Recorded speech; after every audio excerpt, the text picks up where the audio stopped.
दोस्तों सारी खबर पाने के लिए चैनल को सब्सक्राइब करें और उसके बाद ऑल नोटिफिकेशन पर क्लिक ज़रूर करें।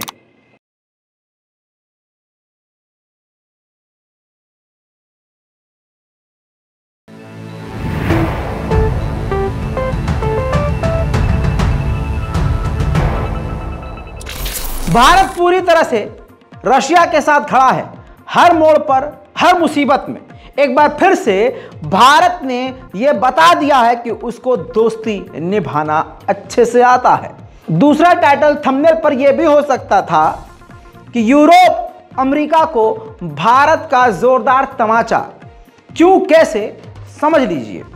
पूरी दुनिया के लिए लगभग सबसे बड़े बड़े देशों ने, यूरोपीय देशों ने, वेस्टर्न देशों ने, नाटो ने, अमेरिका, इजराइल, इन सभी देशों ने मिलकर रशिया पर प्राइस कैप लगा दिया।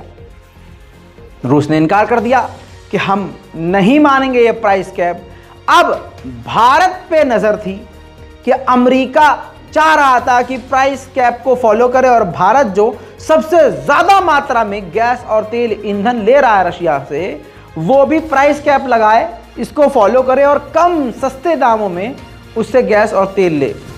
हालांकि हम ऑलरेडी सबसे ज़्यादा कम दामों में ले रहे हैं उससे गैस और तेल ईंधन। सलाम, नमस्ते, सत श्री अकाल। मैं हूं रजा और आप देख रहे हैं रजाग्राफी का वॉर अपडेट, वो भी आज का पार्ट 1। इंशाअल्लाह आपके सामने देर रात जब आप खाना वाना खा लेंगे, फ्री हो जाएंगे, थोड़ा इधर उधर के काम निपटा लेंगे, सुकून से बैठेंगे, तो आपके सामने दूसरी रिपोर्ट आ जाएगी। अगर रात को ना देख पाएँ तो सुबह, अगले दिन सुबह ही सुबह देख लीजिएगा। बहरहाल अब आपको बताऊं बड़ी खबर क्या है, और इस वॉर अपडेट में भी बहुत बड़ी बड़ी अपडेट आपको देता हूं, छोटी छोटी अपडेट आपको नहीं देता। तो दोस्तों ध्यान से खबर के एक एक लाइन को सुनिए और समझिए। ये देखिए, भारतीय रिपोर्ट है दैनिक भास्कर, इसके अलावा अंग्रेजी अखबारों में और रशियन मीडिया में भी खबर आ चुकी है। क्रूड ऑयल पर लगे प्राइस कैप को नहीं मानेगा भारत। राजदूत पवन कपूर से मिलकर रूस के उप प्रधानमंत्री ने धन्यवाद अदा किया। जी हां दोस्तों, जो रूस में हमारे भारतीय एम्बेसडर हैं, उन्होंने रूस के उप प्रधानमंत्री से मुलाकात करी और इस बात का ऐलान किया कि प्राइस कैप को जो पाबंदी लगाई है रूस पर, भारत इसको नहीं मानेगा और पूरी दुनिया में सप्लाई ईंधन की कर रहा है आपूर्ति के लिए, और रूस के साथ वो खड़ा है। साथ ही वो इस जंग को शांति के साथ खत्म करवाना चाहता है और वो किसी के खिलाफ नहीं है। भारत पुराना दोस्त है रूस का और इसी तरह से रूस के साथ काम करता रहेगा।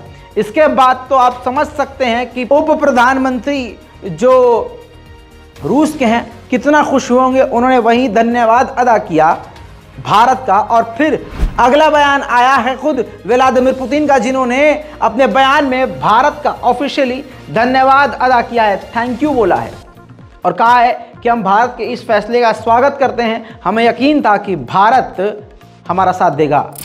जाम्बिया का एक स्टूडेंट रूस के अंदर न्यूक्लियर मतलब साइंटिस्ट की पढ़ाई कर रहा था, साइंस फील्ड में था।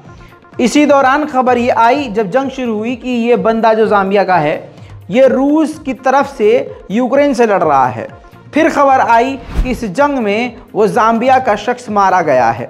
जाम्बिया ने इस पर रूस पर हर्जाना मांग लिया कि भाई साहब, हमारा बंदा आपके पास पढ़ने गया, आपने उठा के उसको जंग में भेज दिया।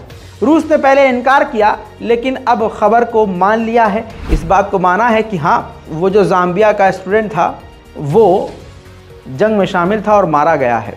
अब आपको यहाँ पर ट्विस्ट बताता हूँ। जाम्बिया का वो स्टूडेंट जो रूस ने जंग में झोंक दिया था, उनको, रूसियों को मौका इस तरह से मिला कि जाम्बिया के इस स्टूडेंट पर पहले से ही, इस जंग से पहले से ही ड्रग्स के चार्ज थे, वो जेल के अंदर था। और जैसा आप बीच बीच में खबर सुन चुके हैं कि कैदियों को भी जंग में उतार रहा है रूस, तो उन कैदियों में जाम्बिया का वो स्टूडेंट भी था।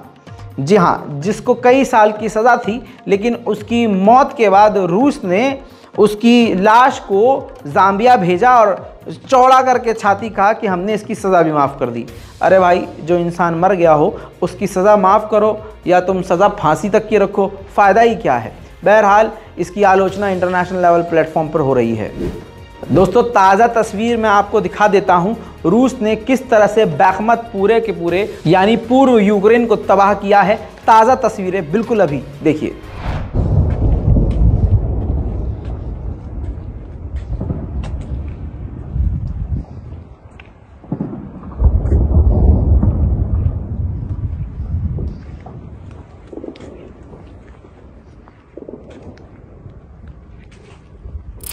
वहीं ह्यूमन राइट के एक्टिविस्ट ने बताया है कि ओलिवका के इलाके में रूस ने लगभग 150 कैदियों को अभी भी जेल में रखा हुआ है, जिन्हें मैदान जंग से गिरफ्तार किया गया था। वहीं नॉर्वे एक बार फिर सामने आया है। नॉर्वे ने $100 मिलियन का ऐलान किया है कि हम यूक्रेन को देंगे ताकि यूक्रेन अपने आप को दोबारा से बना सके। ये वही ससुरे देश हैं जो दूसरे को यानी यूक्रेन को इतना पैसा दिए दे रहे हैं कि खुद इनके देश के लोग कंगाल होकर सड़कों पर प्रदर्शन कर रहे हैं। सदियों पहले अलास्का ये रूस का हिस्सा था और सदियों पहले रूस ने अलास्का अपना ये शहर था वो अमेरिका को बेच दिया था। उस अलास्का में सोवियत संघ के वक्त की रूसी सैनिकों और इतिहासकारों की कब्र है। अमेरिका में मौजूद रूसी एम्बेसडर वहां जाने की कोशिश कर रहे थे। अमेरिकी सरकार ने परमिशन नहीं दी और उनको मना कर दिया कि आप वहां नहीं जा सकते। वहीं दोस्तों आपको बताऊं कि यूक्रेन में इजराइल के जो एम्बेसडर हैं उन्होंने कहा है कि यह काफ़ी ख़तरनाक है जो ईरान यूक्रेन की जंग में मुंह डाले हुआ है, क्योंकि ये कल को हमारे खिलाफ भी इस्तेमाल इन लोगों को किया जा सकता है। देखना यह है कि यूक्रेन के लोग इस ईरान के इन्वॉल्वमेंट से कैसे अपने आप को बचाते हैं। वहीं दोस्तों डोनेट्स्क का वो इलाका जो इलाका रूस के कब्जे में है, यूक्रेन ने वहां भारी और बड़े हमले किए हैं।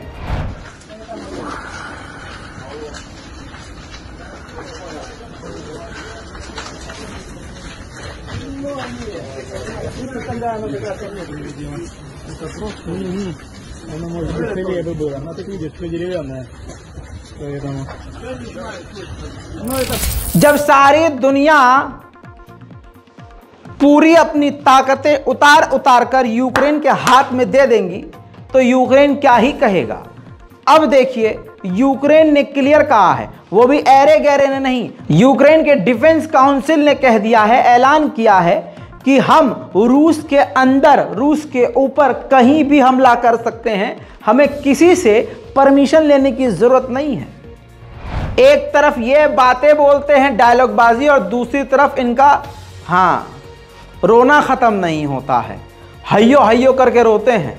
अब ज़ेलेंस्की कैमरे के सामने आया और कहा कि ओडेसा के इलाके में रूस ने ड्रोन हमला कर करके पूरे ओडेसा को अंधेरे में डाल दिया है।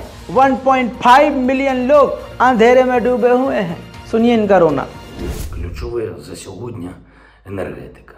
Дуже складна ситуація в Одеській області.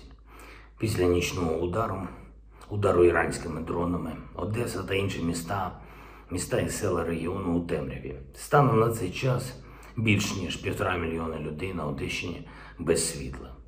Підключена лише критична інфраструктура і настільки, наскільки є можливість постачання електрики. बहरहाल दोस्तों, इस रिपोर्ट में अभी तक के लिए इतना ही।